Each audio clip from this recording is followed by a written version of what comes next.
We were warning about, 5 to 10 inches of rain, and they had do best.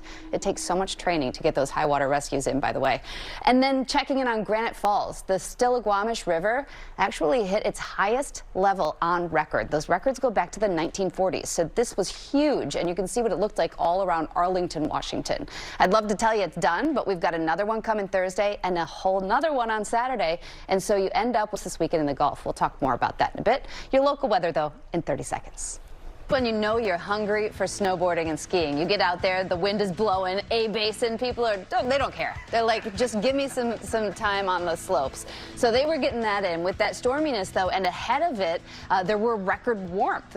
From Boise, Idaho to Helena yesterday, we had records. This is where tomorrow we should see records fall. 55 Minneapolis could do it. Omaha at 62. Look at Amarillo up in the mid-70s. And yes, ahead of that next system, you are going to push that warm air. And so places like Orlando that drop tomorrow morning with wind chills in the 40s will get back to 80 by Saturday or close to it, and New York City back into the 50s. Coming up here on GMA, Shannon Doherty is here live in Times Square to talk about her valiant fight with cancer and the person who has kept her strong.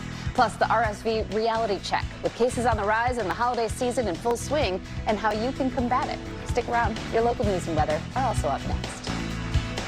Rescues were happening around Washington state because they got 8 or 9 inches of rain in just 24 hours. So this woman was rescued from the top of her Jeep. Thankfully, she's okay. But there is more where that came from, unfortunately, and that's why with the Stillaguamish River that did reach its highest point ever on record, and those records started back in the 1940s, that is now going down, but others still have the chance to rise. So we still have quite a few flood watches with that atmospheric river still pouring into that state line between California and Oregon.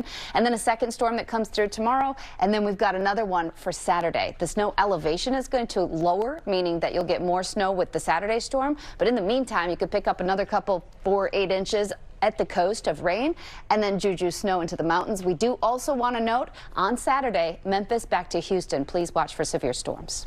Well, that was beautiful, and thank you, Shannon. All right, so let's look at Mount Washington because they recently just had, 17.6 inches of snow. That rime on the sides of the buildings really making you feel like you're actually at the North Pole when really you're in New Hampshire. But the snowshoe pictures coming in, too, with the fresh snow. So down the spine of Appalachia, you did get a little hit there. That chill, though, is moving east, and everybody's going to feel it all the way down to Florida, North Florida, even in the upper 30s for feels like. Let's get a check down a little closer to home. Congratulations to my former partner, mwah, and Sochi. If he could get me to the finale, girl, I knew you were going to win.